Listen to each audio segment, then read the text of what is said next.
चाल चक्र का बाप इससे पहले ना किसी ने सुनी, ना किसी ने देखी इतनी सटीक भविष्यवाणी। चाल चक्र। नमस्कार, बहुत स्वागत है आपका। आप देख रहे हैं चाल चक्र और मैं हूं आपके साथ शैलेंद्र पांडे। जीवन में तमाम समस्याओं से निजात पाने के लिए, मुक्ति पाने के लिए अक्सर हम दान करते हैं, लेकिन कभी दान से भी नुकसान हो सकता है। आज आपको यही बताएंगे। चलिए पहले आपको बताते हैं कि आज के हमारे चाल चक्र के इस अंक में आप क्या खास जानने वाले हैं। आज हम चाल चक्र में आपको बताने वाले हैं कि क्या दान से नुकसान भी हो सकता है, क्या दान का भी कोई नुकसान है क्या, अलग अलग तरह के दान कौन से हैं और उससे अलग अलग तरह के लाभ कैसे होते हैं ये जानेंगे। क्या दान नहीं करना चाहिए, किसको नहीं करना चाहिए, कौन सा दान करना अच्छा नहीं होता, ये तमाम बातें जानेंगे। इसके अलावा रोजाना की तरह आपकी राशियों की बेहद सटीक भविष्यवाणी भी आज बताएंगे आपको। तो चलिए कार्यक्रम की शुरुआत करते हैं और दान के रहस्य पर से पर्दा उठाते हैं कि कहीं ऐसा ना हो कि दान से आपको नुकसान हो जाए। लेकिन सबसे पहले जानेंगे क्या है आज का पंचांग। आज तिथि है फाल्गुन कृष्ण पक्ष की तृतीया तिथि। आज का नक्षत्र है उत्तरा फाल्गुनी नक्षत्र। चंद्रमा कन्या राशि में संचरण करेंगे और चंद्रमा की इसी चाल के आधार पर हम ये समझ पाएंगे कि आपका दिन अच्छा है या बुरा है, आपके दिन में क्या अच्छी बातें हैं, क्या बुरी बातें हैं। राहुकाल का जो समय है जिसमें कोई भी नया और शुभ कार्य नहीं करेंगे, वो समय होगा दोपहर के 1:30 से तकरीबन 3 बजे तक, जिसमें कोई भी नया और शुभ कार्य ना करें तो बेहतर होगा। दिशा शूल की अगर बात करें तो दक्षिण दिशा की तरफ यात्रा करने की मनाही है। बेहतर होगा आज दक्षिण दिशा की तरफ यात्रा ना करें, वरना आपको दिक्कतें हो सकती हैं।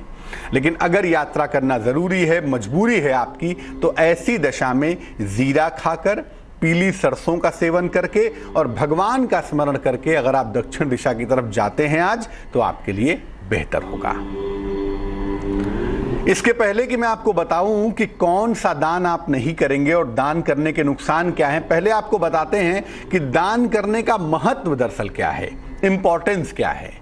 देखिए, दान एक ऐसा कार्य है जिसके माध्यम से हम न केवल धर्म का ठीक ठीक पालन कर पाते हैं, बल्कि अपने जीवन की तमाम समस्याओं से भी निकल सकते हैं। दान एक बहुत महत्वपूर्ण चीज है क्योंकि धन की 3 अवस्थाएं हैं।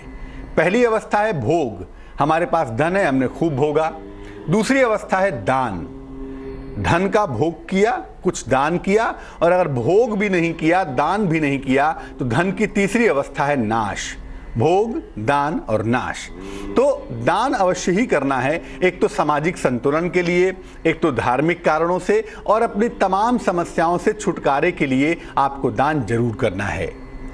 आयु रक्षा के लिए और स्वास्थ्य के लिए दान को हमेशा अचूक मानते हैं। अच्छे स्वास्थ्य के लिए, लंबी आयु के लिए दान करते भी हैं और दान को अच्छा भी मानते हैं। जीवन की बड़ी सारी अन्य समस्याएं भी होती हैं और जीवन की अन्य तमाम समस्याओं से निजात पाने के लिए भी दान का अत्यंत विशेष महत्व है। जीवन की बड़ी सारी समस्याएं हैं और इनसे अगर आप निजात पाना चाहते हैं तो दान करना चाहिए। दान इसमें बेहद महत्वपूर्ण होता है।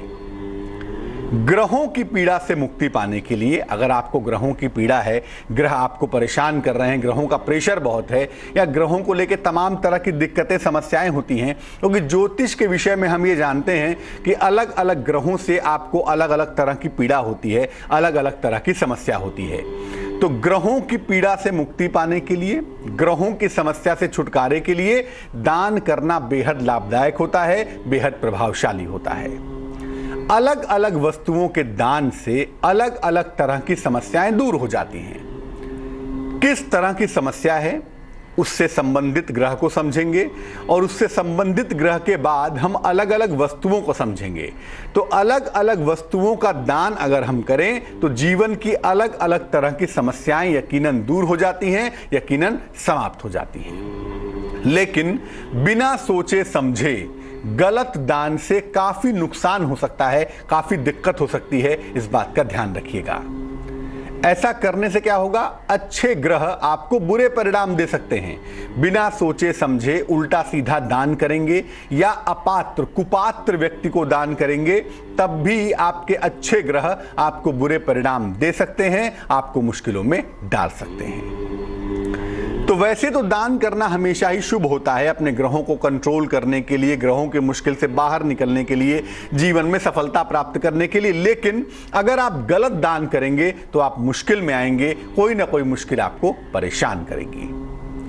अब ये समझते हैं कि अलग अलग तरह के दान क्या हैं और अलग अलग तरह के दान के लाभ क्या हैं।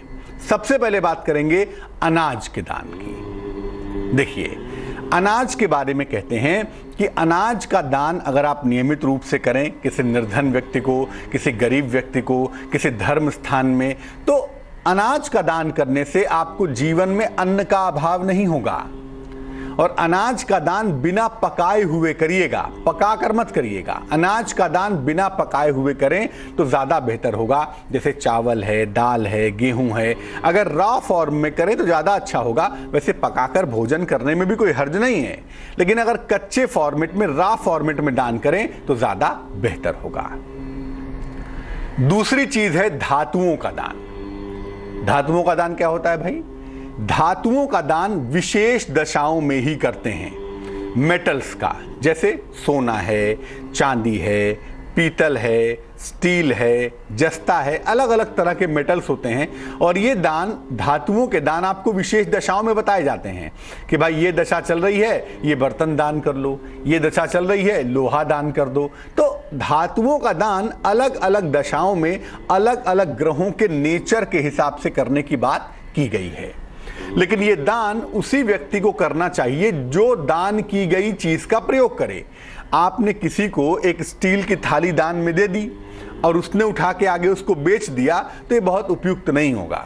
हालांकि इसमें आपका कोई दोष नहीं है, लेकिन बेहतर यही है कि ऐसे व्यक्ति को दीजिए जो वास्तव में उस धातु की चीज का, उस मेटल की चीज का इस्तेमाल करे।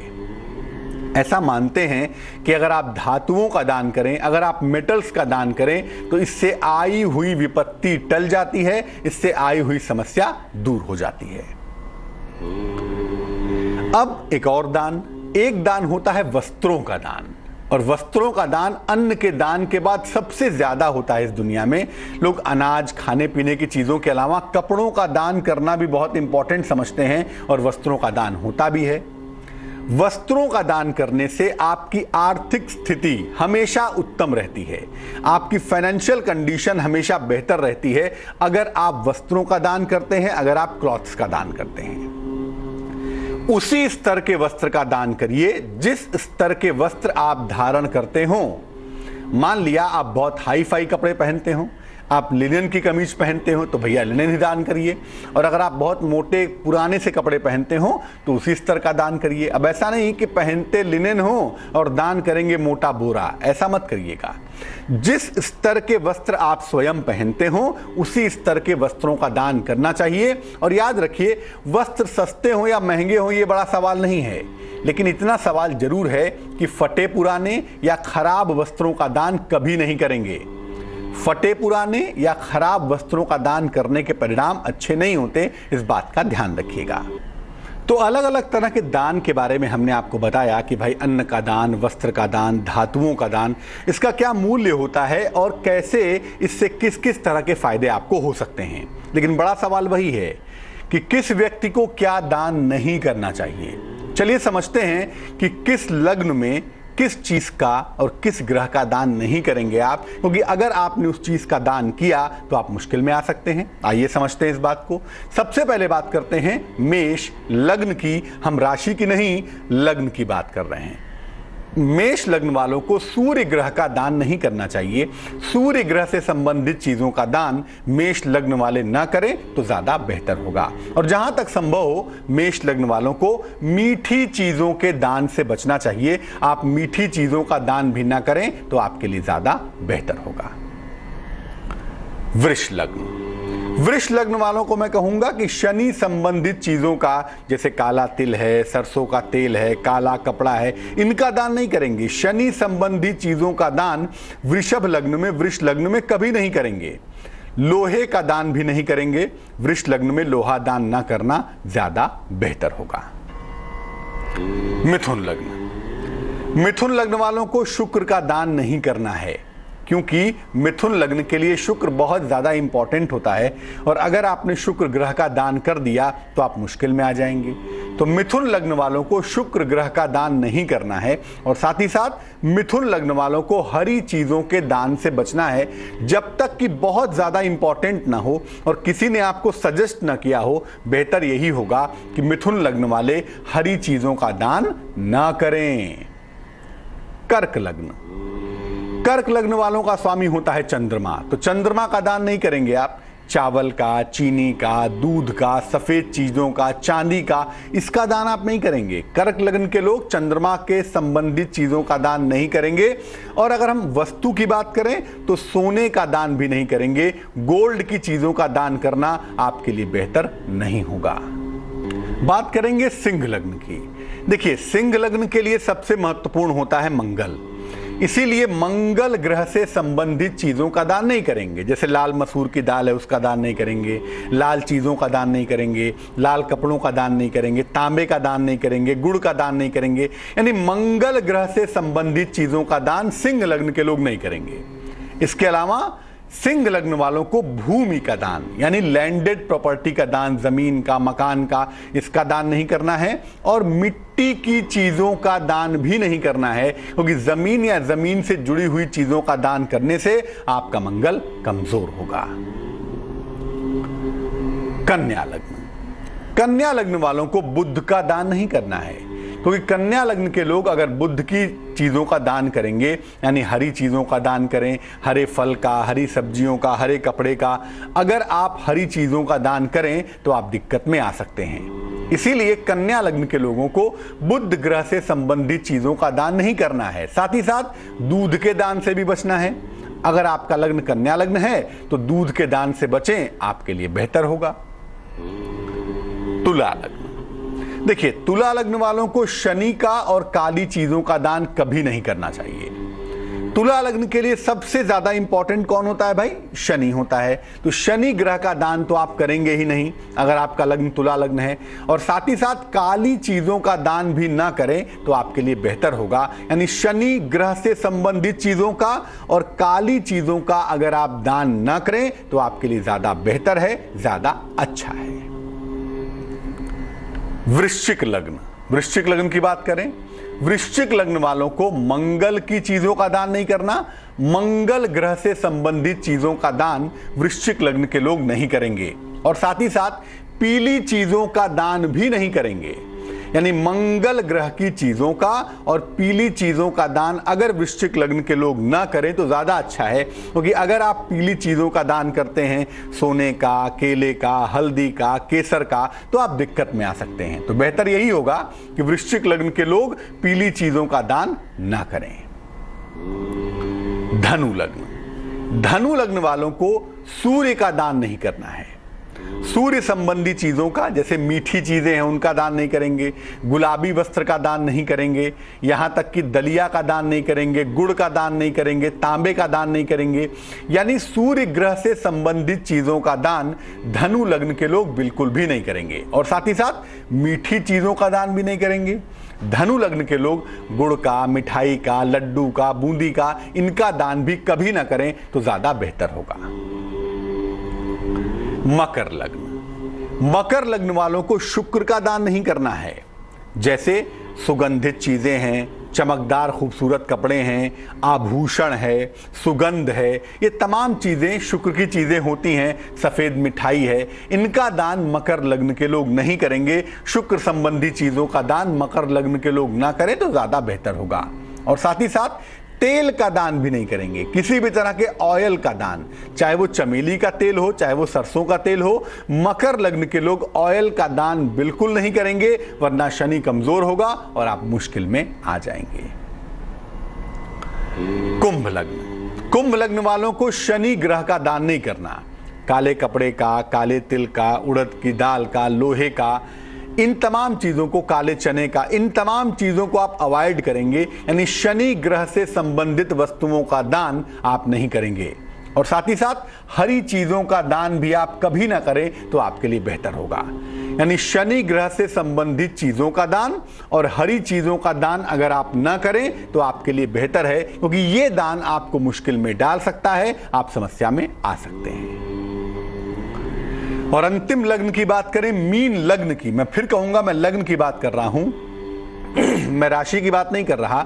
मीन लग्न के लोग मंगल और लाल चीजों का दान नहीं करेंगे। मंगल ग्रह से संबंधित चीजों का आप जानते हैं, मंगल ग्रह की चीजें कौन होती हैं, लाल रंग की चीजें भी मंगल की होती हैं, मीठी चीजें मंगल की होती हैं, जमीन और प्रॉपर्टी भी मंगल की होती है। तो मंगल की वस्तुओं का और लाल चीजों का दान अगर मीन लग्न के लोग ना करें तो इनके लिए ज्यादा बेहतर होगा। चलते हैं कानपुर और बात करते हैं राजकुमारी जी से। राजकुमारी जी, स्वागत है आपका, बताइए। हाँ जी, पंडित जी सादर प्रणाम। बहुत नमस्कार, बताइए। हाँ जी, मैं अपनी पोती के बारे में जानना चाहती हूँ। डेट ऑफ बर्थ क्या है उनकी? उनकी डेट ऑफ बर्थ है 12 जून 2008। समय बताइए। और समय है शाम का 5:30 और 35 के बीच का। कहाँ पे जन्म हुआ है? नोएडा में। नोएडा में। पूछिए क्या सवाल है। हाँ जी पंडित जी, ये अभी तक ठीक से बोल नहीं पा रही है, इसकी कोई ग्रहों का ऐसा फेर है या क्या है, ये जानना चाहते हैं, और इसके लिए कुछ उपाय भी बताइए। देखिए, आपकी पौत्री की कुल उम्र 7 वर्ष के करीब हुई है, 7-8 साल के आसपास हुई है। 8 साल हाँ जी होने वाली है। द्वितीय भाव वाणी का भाव मानते हैं, और द्वितीय से द्वितीय भाव वहाँ राहु बैठा हुआ है, तो राहु बृहस्पति के बहुत निकट होने की वजह से मुश्किल आ रही है। और जो वाणी का अधिपति है बुध, वो अस्त हो गया है, तो निसंदेह वाणी में दिक्कत आना बहुत स्वाभाविक है। लेकिन इसके लिए 2 उपाय मैं करने की सलाह दूंगा। पहला तो ये कि रोज सुबह स्नान करने के बाद इस बच्ची के कंठ पर, यहाँ पर वोकल कॉर्ड जहां होती है ना, कंठ पर सफेद चंदन का तिलक लगाइए और एक रत्न का नाम लिख लीजिए। रत्न का नाम है पेरीडॉट। Peri, PERIDOT, peridot. ये हल्के हरे रंग का धानी कलर का रत्न होता है। एक पेरीडॉट इनको चांदी के लॉकेट में बनवा के हरे धागे में बुधवार को सुबह सुबह गले में पहनाइए, और साथ में रोज सुबह इनके चक्र पर, विशुद्ध चक्र पर, कंठ पर सफेद चंदन का तिलक लगाइए। अगर ये 2 काम किए जाएं तो मुझे लगता है 6 महीने के अंदर इंप्रूवमेंट होना शुरू हो जाएगा। उसमें कहीं कोई चिंता का प्रश्न पैदा नहीं होता। तो किस लग्न में क्या दान नहीं करना चाहिए, ये आपने समझ लिया होगा। वक्त हो चला है एक छोटे से ब्रेक का। ब्रेक के बाद आएंगे तो आपको क्या बताएंगे, आइए जानते हैं। ब्रेक के बाद आएंगे तो आपको बताएंगे आज आपकी राशियों की सबसे सटीक भविष्यवाणी, कैसे आप अपने दिन को बेहतर बनाएंगे, कौन सा रंग आपके लिए शुभ हो सकता है, आपके लिए अच्छा हो सकता है, और आपके दिन का क्या हाल होगा, ये तमाम बातें करेंगे। स्वागत है आपका ब्रेक के बाद। आप देख रहे हैं चाल चक्र। ब्रेक पर जाने के पहले हमने आपको बताया कि दान जरूर करें, प्रेम से करें, दुलार से करें, लेकिन जरा समझ कर करें कि अगर आप ग्रहों के लिए दान करने जा रहे हैं तो उसमें लापरवाही ना करें। वैसे तो दान प्रेम से, भक्ति भाव से, बिना किसी इंस्ट्रक्शन के भी कर सकते हैं। अब हम क्या जानने वाले हैं चाल चक्र में, चलिए अब आपको बताते हैं। आगे हम जानने वाले हैं आज आपकी राशियों की सबसे ज्यादा सटीक भविष्यवाणी क्या है।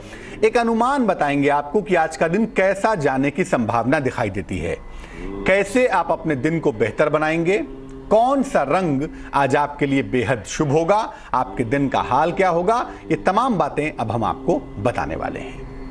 तो तैयार हो जाइए अपने राशियों का हाल जानने के लिए। चंद्रमा की गति के आधार पर आपका दिन कैसा जाने की संभावना बनती है, क्या सावधानियां हैं, कौन सा शुभ रंग है, और कितने प्रतिशत का भाग्य आज आपके साथ होगा, चलिए बताते हैं। बात सबसे पहले पहली राशि यानी कि मेष राशि की। मेष राशि वालों को कारोबार में आज फायदा होगा। अगर आप कारोबारी हैं तो यकीनन बिजनेस के मायने बड़े अच्छे हैं, बड़े सुंदर हैं आज आपके लिए। सेहत आपकी अच्छी बनी रहेगी, सेहत में कहीं कोई दिक्कत नहीं है, कहीं कोई परेशानी नहीं है। विदेश यात्रा के सुंदर योग भी बनते हैं। अगर आप विदेश जाना चाहते हैं तो यकीनन आपको फायदा हो सकता है, आप विदेश जा सकते हैं। शुभ रंग जिसका इस्तेमाल करेंगे और जिससे आप फायदा उठाएंगे वो शुभ रंग आज के लिए होगा लाल, और भाग्य आपका साथ निभाएगा तकरीबन 60%। वृष राशि, देखिए अपनी सेहत का भी ध्यान रखिए। सब कुछ आपसे ही है आपके घर में, और इस बात को आप जितना जल्दी समझ लें उतना ही ज्यादा अच्छा होगा। धन लाभ के सुंदर योग बनते हैं, खुश हो जाइए। फाइनेंशियली आप मजबूत हो जाएंगे। उपहार सम्मान का लाभ मिलता हुआ भी आपको दिखाई देगा। शुभ रंग जिसका इस्तेमाल करेंगे वो होगा ग्रे और भाग्य आपका साथ निभाएगा तकरीबन 54%।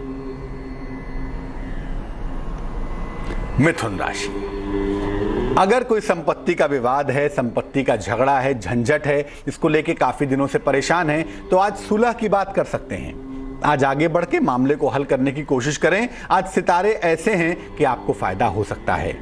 साथ ही साथ आपको आर्थिक लाभ भी होता हुआ दिखाई देता है, यानी आज आप फाइनेंशियली भी काफी मजबूत दिखाई देंगे। अगर आप नया वाहन खरीदना चाहते हैं या वाहन चलाते हैं तो आज आप खूब वाहन चलाएंगे, गाड़ी में खूब घूमेंगे, वाहन सुख की आपको खूब सारी प्राप्ति होती हुई दिखाई देगी। शुभ रंग आपका बैगनी होगा, पर्पल होगा और आज के लिए आपका भाग्य होगा तकरीबन 87%। कर्क राशि, नए काम का अवसर मिलता हुआ दिखाई देता है। चिंता आपको बिल्कुल नहीं करनी है, नए काम की तरफ आप चल सकते हैं। संतान प्राप्ति के सुंदर योग भी आपके साथ बन पा रहे हैं। आपको खूब सारा मान सम्मान मिलता हुआ भी दिख रहा है। आज के दिन जिस रंग का इस्तेमाल करेंगे आप, वो शुभ रंग होगा सिल्वर यानी चांदी जैसा रंग और भाग्य आपका साथ निभाएगा तकरीबन 80%। सिंह राशि, लियो, देखिए अगर आप गाड़ी चलाते हैं तो भी और अगर आप गाड़ी से ज्यादा घूमते हैं तो भी आज वाहन के मामले में, वाहन चलाने में या वाहन में घूमने में थोड़ी सी सावधानी बनाए रखें तो बेहतर होगा। रुका हुआ धन भी आपको मिलता हुआ दिखाई देता है, इस पर ध्यान दीजिए। अगर पैसा आ रहा है तो उसका सदुपयोग करना आपकी जरूरत है। जीवन साथी का सहयोग भी आपको मिलता हुआ दिखता है, खुश हो जाइए। जीवन साथी का लगातार सपोर्ट आपके साथ बना रहेगा। शुभ रंग जिसका इस्तेमाल करेंगे वो होगा धानी और भाग्य आपका साथ निभाएगा तकरीबन 79%। कन्या राशि, वर्गो, देखिए संपत्ति का लाभ हो सकता है, छोटी मोटी ही सही कोई प्रॉपर्टी आप खरीदेंगे और इसका फायदा आप यकीनन उठा पाएंगे। किसी मनोरंजक यात्रा पर जा सकते हैं, इंटरटेनिंग यात्रा पर जा सकते हैं और इसका फायदा मिलता हुआ आपको दिख सकता है। आपके नए मित्र भी बनते हुए दिखाई देते हैं। अगर जीवन में नए लोग आते हैं, नए मित्र बनते हैं तो उसमें कोई हर्ज नहीं है। जिंदगी को हम आगे बढ़ाएंगे और फायदा उठाएंगे। शुभ रंग आज के लिए आपका हरा होगा और भाग्य आपका साथ निभाएगा तकरीबन 91%। तुला राशि, जीवन साथी का सहयोग लगातार आपके साथ बना रहेगा। जीवन साथी के सहयोग को लेके आप जिंदगी में आगे बढ़ सकते हैं और इस समय बेहतर वक्त है। अगर आपको कोई दिक्कत हो, कोई परेशानी हो, कोई तकलीफ हो तो अगर आप सहायता ले लें, सुझाव ले लें तो आपको फायदा होगा। धन का लाभ होता हुआ भी दिख रहा है और इसके अलावा धन के साथ साथ शरीर का, तन का, स्वास्थ्य का लाभ होता हुआ भी दिख रहा है, इसलिए खुश हो जाइए। स्वास्थ्य, धन का लाभ भी आपको जरूर होगा। शुभ रंग आपका सुनहरा है और भाग्य आपका साथ निभाएगा तकरीबन आज के लिए 89% यानी कि 89%। वृश्चिक राशि, अगर आप यत्न करें, प्रयत्न करें तो आपकी नौकरी में बदलाव हो सकता है और ये परिवर्तन आपके लिए बेहद जरूरी है, बहुत इंपॉर्टेंट है। नया कारोबार आप शुरू ना करें, इस समय तो आपके लिए बहुत अच्छा होगा। इस समय नया कारोबार आपको शुरू नहीं करना चाहिए क्योंकि जब मन बैलेंस ना हो, ऐसी दशा में अगर नया काम करें तो वो काम अच्छा नहीं होता। लंबी यात्रा के योग आपके लिए बन रहे हैं, लंबी यात्रा पर आप जा सकते हैं, चिंता आपको बिल्कुल नहीं करनी है। शुभ रंग आज आपके लिए होने वाला है पीला और भाग्य आपका साथ निभाने वाला है तकरीबन 53%। धनु राशि, देखिए आज यात्रा पर ना जाएं जब तक कि बहुत आवश्यक ना हो, जब तक कि बहुत मजबूरी ना हो। कोशिश करें कि आज यात्रा टाल दें। धन के नुकसान से भी आप बचेंगे। धन के नुकसान से आपको दिक्कत हो सकती है, पैसा गिर सकता है, चोरी हो सकता है, आपका इन्वेस्टमेंट फेल हो सकता है।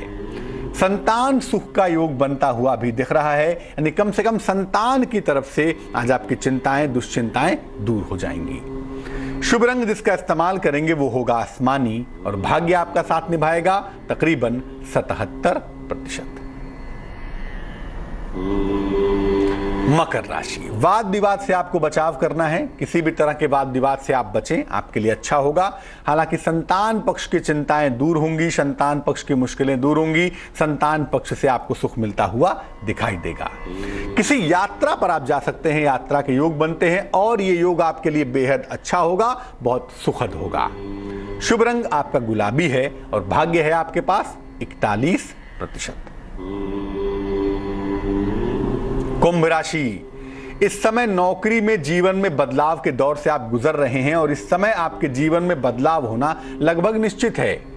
इस बदलाव से और जीवन में आगे बढ़ने से आपके परिवार में खुशहाली आएगी, प्रसन्नता आएगी और साथ ही साथ जीवन साथी का भरपूर और बेहतरीन सहयोग भी मिलता हुआ आपको दिखाई देगा। शुभ रंग जिसका इस्तेमाल करेंगे वो होगा नारंगी और भाग्य आपका साथ निभाएगा तकरीबन 76%। मीन राशि, प्रेम संबंधों में सफलता मिलती हुई दिखाई देती है। किसी प्रिय मित्र से आपकी मुलाकात होगी, आपकी भेंट होगी ऐसा भी लगता है और पैसे से भी भेंट होगी। दोस्ती के साथ साथ अचानक धन से भी भेंट हो जाएगी, यानी धन लाभ भी आपको जरूर होगा। शुभ रंग जिसका इस्तेमाल करेंगे वो होगा नीला और भाग्य होगा आपके पास 65%। तो हमने बात की कि आज आपका दिन कैसा जाने वाला है, आज के दिन की सावधानियां क्या हैं, आज के दिन की इंपॉर्टेंस क्या है। चलिए एक दर्शक से बात करते हैं, रमाकांत जी से। रमाकांत जी दिल्ली से जुड़ रहे हैं हमारे साथ। नमस्ते सर जी। नमस्कार, बताइए सर वो मैं 3 सालों से बीमार चल रहा हूँ जी और पीछे भी काफी पेट से परेशानी रहा हूँ जी। जितने बार दिखाता हूँ, टेस्ट कराता हूँ, अभी डॉक्टर कोलाइटिस बता रहा है, दवाई लेते तो और ज्यादा बढ़ जाता है, ठीक ही नहीं होता जी। जन्म की तारीख बताइए रमाकांत जी। जन्म की तारीख है जी 1982 20 तारीख। महीना क्या है? अप्रैल है जी, चौथा महीना, मंगलवार के दिन 2:39 36 रात में, बिहार हैदराबाद में। बिहार में जिला क्या बताया? बिहार में पहले जिला जहानाबाद था जी, अब अरवल बन चुका है। तो अभी आपकी समस्या है कि आपका स्वास्थ्य बहुत अच्छा नहीं रहता। बहुत ही खराब रहता जी, लगता है सुसाइड कर लूं, क्या करूं। देखिए पहले तो इतना घबराने की जरूरत नहीं है क्योंकि आपकी कुंडली में सुसाइडल टेंडेंसी के योग नहीं दिखाई देते। और जहां तक पेट की समस्या की बात है वो इसलिए है क्योंकि आपका बृहस्पति भी चौपट है और चंद्रमा भी चौपट है। लेकिन यहाँ मरने जीने का सवाल पैदा नहीं होता है, आप घबराइए नहीं। कुंभ लग्न है आपका, कुंभ राशि है आपकी, शनि की महादशा है और अंतरदशा चल रही है सूर्य की। तो अगर हम मोटे तौर पर समझना चाहें तो मुझे लगता है कि अप्रैल के बाद से आपका स्वास्थ्य बेहतर होना शुरू होगा और अप्रैल के बाद से आप इंप्रूव करना शुरू कर देंगे। बट आप जिन तरीकों से इसको ठीक करना चाहते हैं ना, वो तरीके ठीक नहीं हैं। इसके लिए आपको एक तो योगाभ्यास का, योगासन का सहारा लेना पड़ेगा और उसके साथ दवाइयां खाएंगे तब आपको फायदा करेगा। 2 आसन आपको बताते हैं, एक है सर्वांगासन और एक है मत्स्य मुद्रा। सर्वांगासन और मत्स्य मुद्रा, ये 2 आसन आपको नियमित रूप से सुबह और शाम करने चाहिए। इसके अलावा सूर्य भगवान को जल अर्पित करें और सुबह शाम दोनों समय गायत्री मंत्र का जप करें। अगर आप इतना करें तो मुझे लगता है आपकी तमाम मुश्किलें दूर हो जाएंगी और जो दवाइयां आपको खाने को दी गई हैं उसको खाइए। यकीन मानिए आपकी कुंडली में कुछ भी ऐसा गंभीर नहीं है जिसके लिए चिंता की जाए। चलते हैं कानपुर और बात करते हैं रजनी जी से। रजनी जी सुन पा रही हैं मुझे? जी बताइए। सर हम अपनी बेटी के लिए बात करना चाहते हैं। डेट ऑफ बर्थ बताइए बेटी की। 21 जुलाई। समय है दोपहर 1:10। किस सन में, किस ईयर में? 92। 1992। दोपहर में 1:10। जी। कहाँ पे जन्म हुआ है? कानपुर। अब पूछिए क्या प्रश्न है। शादी के लिए परेशान है सर, वो बहुत चंचल टाइप की है, तेज बहुत है, डर बना रहता है हमको कि उसका भविष्य क्या है। देखिए पहले तो आपको बता दूं, आपकी बेटी की जो कुंडली हमारे पास बन पा रही है, ये कुंडली बन रही है तुला लग्न की और इनकी राशि बन रही है मीन राशि। विवाह कारक जो प्लेनेट सबसे महत्वपूर्ण होता है शुक्र, वो इस कुंडली में यकीनन काफी कमजोर है, तो आपका डरना बहुत स्वाभाविक सा होता है। अमूमन ऐसे बच्चे अपने मन से विवाह कर लेते हैं जल्दीबाजी में आके, प्रेम के वशीभूत होकर, और उसके बाद वैवाहिक जीवन छिन्न भिन्न हो जाता है, खराब हो जाता है। तो ये बात ठीक है कि हम इनके वैवाहिक जीवन को शुरू करने के पहले थोड़ी सी सावधानी रखें, थोड़ा ध्यान रखें तो अच्छा होगा। जहां तक विवाह होने का प्रश्न है वो मुझे लगता है अगले साल ही हो पाएगा। 2017 में अप्रैल मई के बाद कहीं इनकी शादी होने की संभावना बनती है। और अगर ये अपनी मन से विवाह करने की इच्छा व्यक्त करती हैं तो हमें उसमें भी कोई आपत्ति नहीं है, लेकिन ये जरूर है कि विवाह का निर्णय हम सोच समझ कर लेंगे तो बेहतर होगा। दो उपाय करने के लिए कहूंगा मैं। अगर ये स्वयं करें तो बहुत अच्छा, वरना आप इनकी माता जी हैं, रोज सुबह 108 बार इनके लिए गायत्री मंत्र का जप करिए और इनको एक ओपल पहनाइए, 12-14 रत्ती का ओपल, चांदी की अंगूठी में दाहिने हाथ की तर्जनी उंगली में, शुक्रवार को शाम को पहनाना सुंदर रहेगा।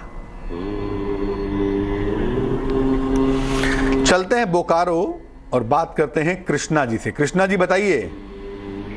प्रणाम पंडित जी। नमस्कार, बताइए। पंडित जी, मेरा नाम कृष्णा है, मेरा डेट ऑफ बर्थ 17/7/87 है। समय बताइए। समय 7:25 शाम में। और कहाँ पे जन्म हुआ है? बोकारो। बताइए। पंडित जी, लेकिन मेरा सर्टिफिकेट डेट है 17/7/89। उससे फर्क नहीं पड़ता, आपकी एक्चुअल डेट तो 87 है ना? हाँ, वही चलेगा। बताइए। पंडित जी, मेरी नौकरी नहीं लग रही है, पढ़ाई में ठीक से मन नहीं लगता है, बहुत कोशिश कर रही हूँ लेकिन पढ़ाई भी नहीं हो पाती है, नौकरी भी नहीं हो पा रही है। क्या करती हैं बहन जी अभी आप? अभी मैंने बीएड कंप्लीट कर रखा है पिछले साल। देखो ऐसा है, बोकारो जो पड़ता है रूट, वो पड़ता है रांची के रूट पर, और इस कुंडली में जो पूरब दिशा की स्थिति है वो काफी मजबूत दिखाई देती है। तो मुझे लगता है बहन जी, एक तो आपको बोकारो से निकल के रांची की तरफ जाना पड़ेगा नौकरी करने के लिए, और दूसरा आप नौकरी करेंगी शिक्षा क्षेत्र में, एजुकेशन के फील्ड में।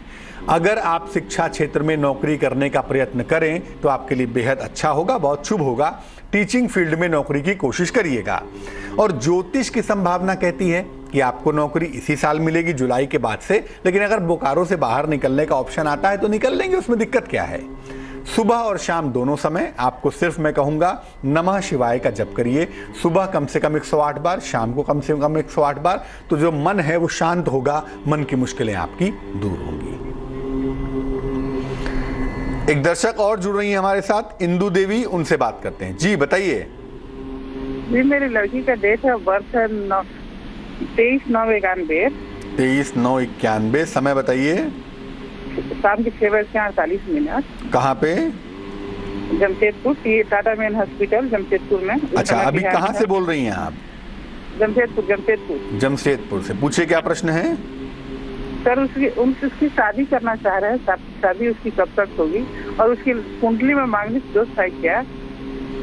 आपकी पुत्री की जो कुंडली हमारे पास बन पाती है, ये कुंडली बनती है मीन लग्न की, इनकी राशि भी मीन है, सप्तम भाव में मंगल बैठा तो जरूर है, इसलिए प्राइमा फेसाई सामान्य रूप से लोग देख के आपसे कहते होंगे कि ये कुंडली मांगलिक है। लेकिन मैं बता दूं, तकनीकी रूप से इनका मंगल अस्त हो गया है, इसलिए कुंडली टेक्निकली मांगलिक नहीं है।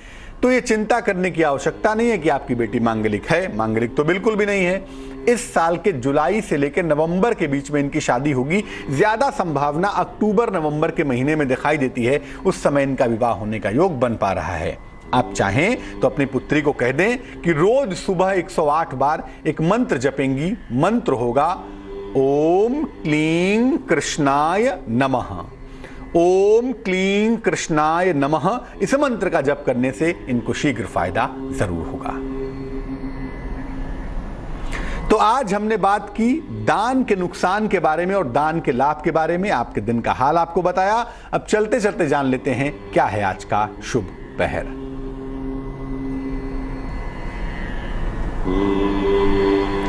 आज का जो शुभ पहर है वो होगा शाम को 5 बजे से 6:30 तक। आज के शुभ पहर का समय होगा शाम को 5 बजे से 6:30 तक। क्या करेंगे शुभ पहर में आज के दिन? देखिए, आज के शुभ पहर का पूरा इस्तेमाल करेंगे, घर में गीता का पाठ करेंगे, भगवत गीता का। और भगवत गीता का अगर पूरा पाठ ना भी कर पाए तो कम से कम 11वें अध्याय का पाठ जरूर करेंगे, और प्रेम से शांति पूर्वक बैठ कर करेंगे। इससे आपके मन की जो मुश्किलें हैं ना, जो मन के विकार हैं, जो मन की निगेटिविटी है, वो भी दूर होगी, और जो आपके घर के विकार हैं, जो घर की निगेटिविटी है, वो भी दूर होगी। तो चिंता करने की बिल्कुल भी आवश्यकता नहीं है। आज के शुभ पहर का इस्तेमाल करें, भगवत गीता का पाठ करें, आपकी तमाम मुश्किलें गायब हो जाएंगी। आज के लिए चाल चक्र में बस इतना ही। आज के लिए मुझे दीजिए इजाजत।